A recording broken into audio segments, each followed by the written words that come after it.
everyone, welcome back to Steve the Prodigy. Today we are going to study a very interesting and important lessons. In English, there are many words. English is full of confusing words. Have you ever run into words in English that have similar spellings and pronunciations, but have different meanings? Today, I would like to share 10 most commonly confusing words so that you can be more careful with them. You will learn each of them specifically, and I will give you some examples in order to help you understand clearer. So let's go. Our first easily confusing words are the three terms. The first one is allow, the second one is permit, and the third one is let. They are verbs that have similar meanings. The meanings of all these verbs. So the meaning is to give permission for somebody to do or to have something.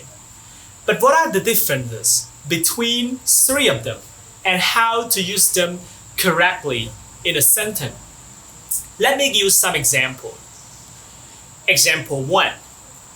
The school has appointed the professor to permit more formal meeting of students. Example 2. We will allow more people to apply for the job. Example 3. Let me show you how to do it. So, permit is more formal than allow, and allow is more formal than let. So here are some sentence structures that you can use permit, allow, and let correctly. So the first sentence structure is to permit or allow someone to do something. For example, I permit my younger sister to play in my room.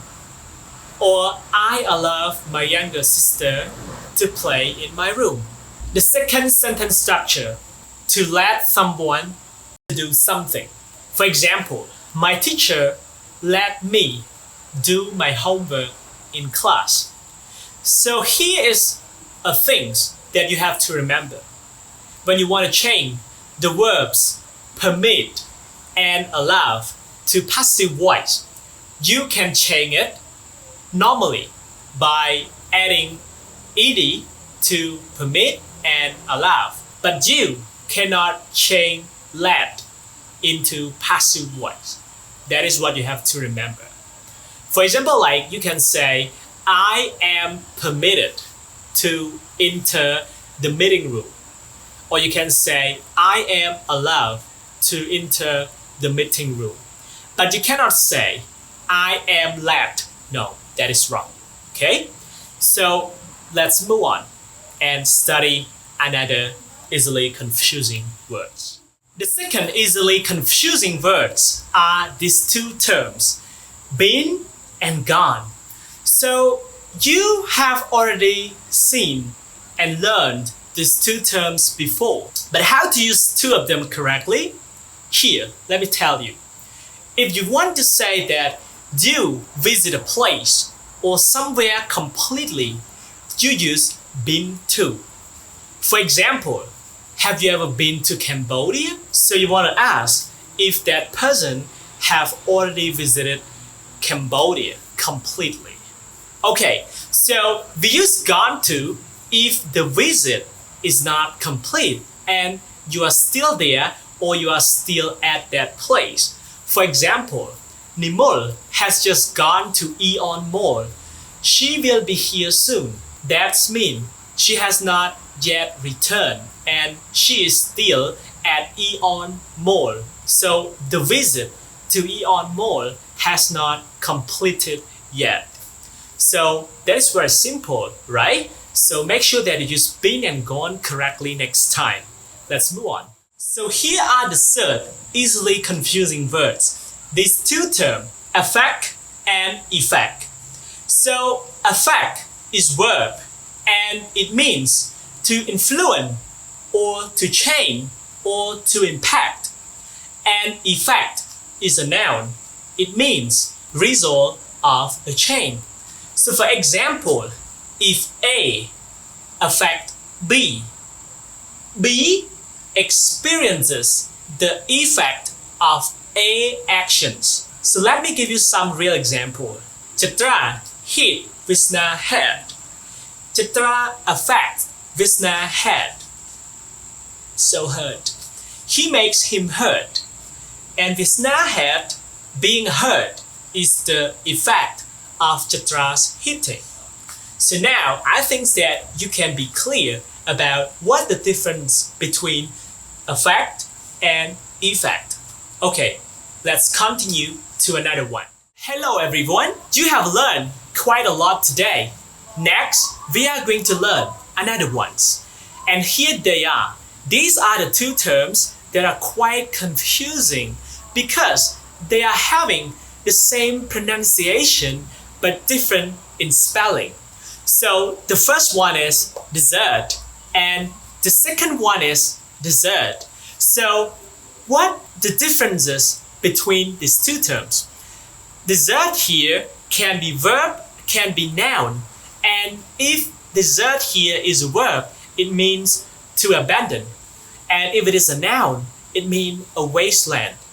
And dessert here mean final course of meal. It can be something sweet that you eat after you finish your meal. So let me give you example for each of them. So dessert here, the soldier deserts his post, or Sahara is the dessert. This dessert, I want to eat dessert after supper tonight. Yay! So another two confusing words, right? So let's continue to the fifth one. I am so confused. Yeah, the next two words are very confusing. So what's the difference between grateful and thankful? Okay, so what does each of them really mean? Grateful is used when you want to show how you feel when someone is kind to you or help you. For example, he is so grateful that I lent him some money. He must be very happy. Okay, so what about thankful? Thankful is used when you are relieved and feel comfortable that something unpleasant or dangerous did not happen. For example, they got into an accident yesterday. They are so thankful that they were not injured. Okay, I hope this will help you.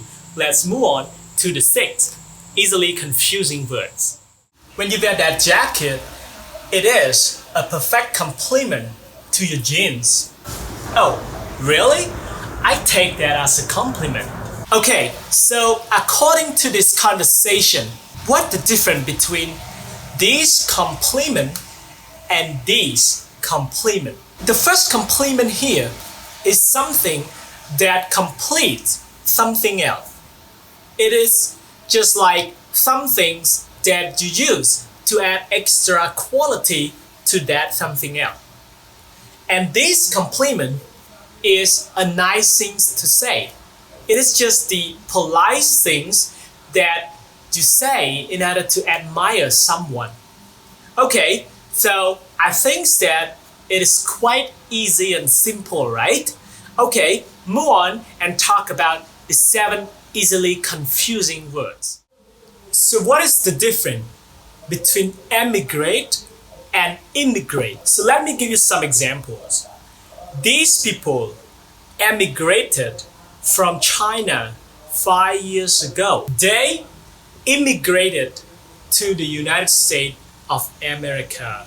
According to these two examples, I think that you have an idea now what the difference between them. Emigrate means to move away from a city or country to live somewhere else. And immigrate means to move into a country from somewhere else. So simply, emigrate means to move away from, and immigrate means to move into, from somewhere else. Okay, we are going to continue to the 8 easily confusing words.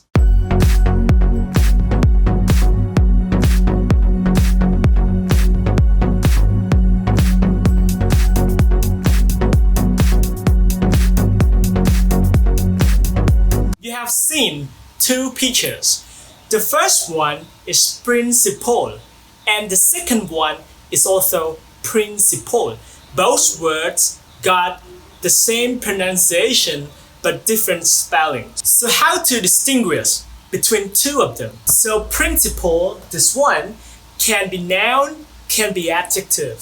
So if this principle is a noun, it means a person in charge of school or an organization. If this principle means as an adjective, it means most important. Okay, so what about the second principle?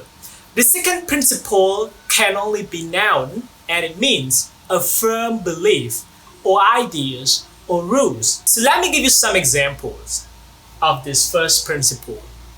He is in the principal office. The principal reasons is I don't like him. And the example of the second principle. She follows the principle of justice in that country. Okay, quite confusing, right?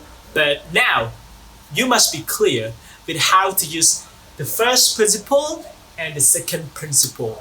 Let's move on to talk about the 9 confusing words. These 2 words, advise and advice. What's the difference between 2 of them? I think you can see the difference, right? It's the letter S and the letter C. Okay, so how can you differentiate the 2 terms? Let me tell you. Advice is a noun. It means a suggestion about what someone should do. And this advice is a verb, mean to give someone advice. Let me give you another example.